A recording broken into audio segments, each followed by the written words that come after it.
The noise you can hear in the background is the noise coming from the cellar as they cut up the boiler. This is the noise I could hear yesterday.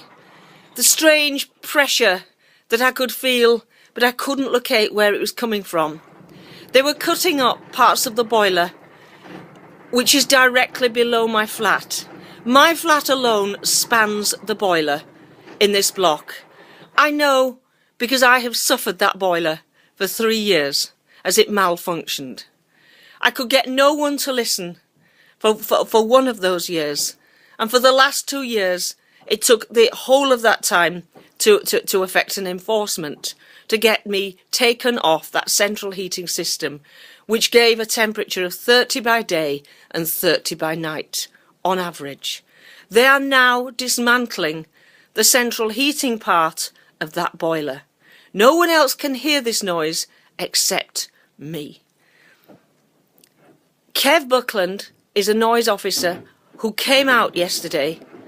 He came out at 3 o'clock when I left at 2:30 to have 2 extractions, so I wasn't there on the ground. He came out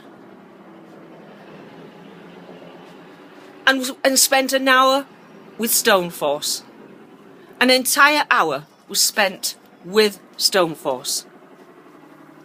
I doubt very much that he will come back to see me today to get my story, because the noise team is not interested in what the tenants have to say.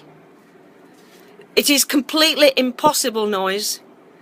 I have an email that Barry sent yesterday about the drilling, the 2 lots of drills yesterday between 8 and 10. Yes, that is the noisy period. They are allowed to drill.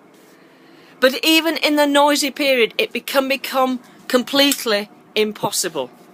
And it was impossible yesterday morning, trying to get ready, trying to feed the cats, trying to do anything at all in my flat yesterday.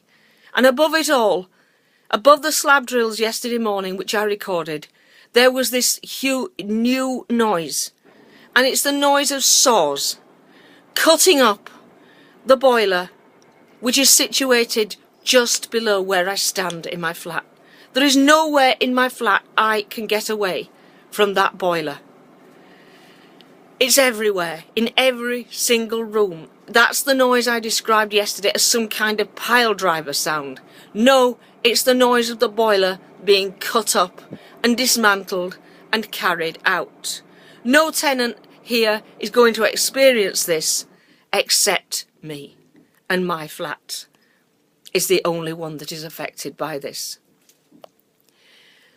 The email that Barry sent yesterday simply referred to the noise, and that I came in at 2 o'clock and there was a clear breach of the noise abatement order.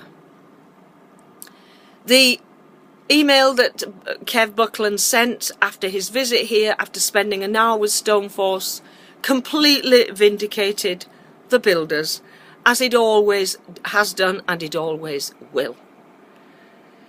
He said that the noise that I could hear was the boiler being dismantled, that it wasn't sort of excessive in any way. They were simply using cutting machinery to dismantle this boiler, and in any case it wasn't covered by the noise abatement order. So even at 2 in that calming period, they were within their rights to completely and absolutely deafen me. I only came in by chance to get ready to go to the dentist. He further said that he'd spoken with the builders. They hadn't, of course, infringed the noise abatement order. That they were just using some kind of gun to put studs into the ceilings, the many ceilings in the block now, so that the ceilings can be lowered and they can punch studs into the ceilings. Well, what I heard was not sporadic. It was not the sound of a couple of seconds here, a couple of seconds there. It was prolonged drilling. And it had been going on from 2 o'clock. This was slab drilling. I know the difference now between short bursts of cutting and slab drilling. You could hear it outside. My neighbour from Blenheim Road said he could hear the noise from this block yesterday morning with his doors and his windows closed. There seems to be no end in sight. There's no help for us. There's no one there for us at all. This impact assessment is being carried out by the noise team. The noise team, the very noise team who come here and enable the builders. They are they have become an adjunct of Stoneforce. I don't seem to have any credibility to even complain about the noise. I don't seem to have any voice. Not only that cannot be heard, but that I have no right to a voice of any kind. The fact that I live here, that I'm a resident, there are other people living here, seven of us altogether. None of us have any rights in this matter. And Kevin Buck comes along and allows Stoneforce to infringe at liberty, to make as much noise as they want, and it's all a huge joke. What were they doing down in the basement? They were dismantling with heavy cutting machinery a huge boiler. The way Kevin Buck describes it is they were having cupcakes and tea down there. His visit that he describes, a visit to my flat last week, when Rob upstairs was present, I had him there as a witness because I don't trust Kevin Buckland anymore, and I did not want to be in my flat alone. I wanted some witness statement, and Rob came with me. Kevin Buckland said he wanted to hear the noise of the cutting from the basement in my flat. A rather heated discussion took place about the parameters of the calming order. I didn't hear one little bit of noise in the time he was there for about 10 minutes to quarter of an hour. They did not do the work whilst he was present in my flat. There was no conceding about the noise, that it wasn't too much. There was no reference made to the noise on that visit because no noise needed referring to because it hadn't occurred. We were talking about other matters, mainly about the meters outside. So that is a lie.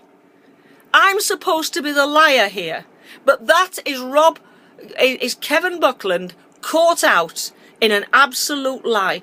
No reference was made to any kind of source of noise last Thursday underneath my flat while Kevin Buck was in my flat.